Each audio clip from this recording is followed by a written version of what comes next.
After Old Man Clark claimed to have saved the multiverse, he encouraged the Justice League to follow him through the sixth-dimensional portal, expressing that it wouldn't hurt them because it was said to handle their energy signatures. So they hesitantly stepped through it and were instantly teleported to a world that looked like paradise, where they met what seemed like older, wiser, and more powerful versions of themselves. But although they didn't know it at the time, something was clearly wrong, because the Clark they were speaking to wasn't the real Clark at all. It couldn't have been, because the real Clark was desperately seeking help in a seemingly bottomless pit filled with bodies on top of bodies. But not just any bodies, dead versions of himself. He was helpless, shouting at the top of his lungs like he'd never shouted before, because for the first time in a long time, he felt hopeless, which was the exact opposite of what the Justice League was feeling. Because after going on a tour of the House of Justice, a museum dedicated to their victory, they were pretty impressed, with the exception of Batman.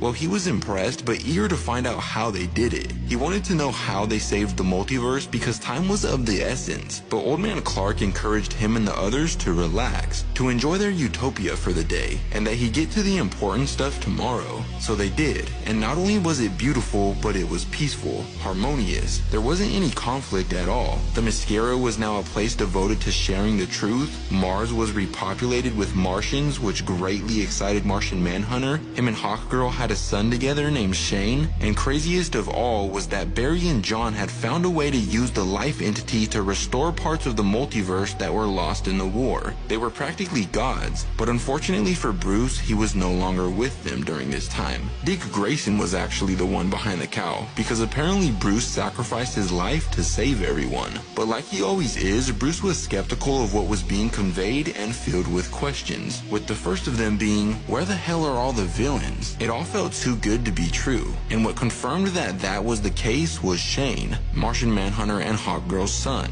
because later that night he approached them, expressing that they needed to leave, that this place wasn't what they thought it was, but they didn't understand. So in an act of desperation, he used his psychic abilities to enter their mind and show them what he really meant. Meanwhile, the real Clark was still trying to escape his prison, leaping up into the sky over and over again. Despite how many times he had failed, he refused to give up because there was nothing stopping him from at least trying. Nothing until he was met face to face with Old Man Clark, telling him that they needed to talk. But sadly, that's where this issue comes to an end. But if you want to see what happens next, let me know in the comments down below.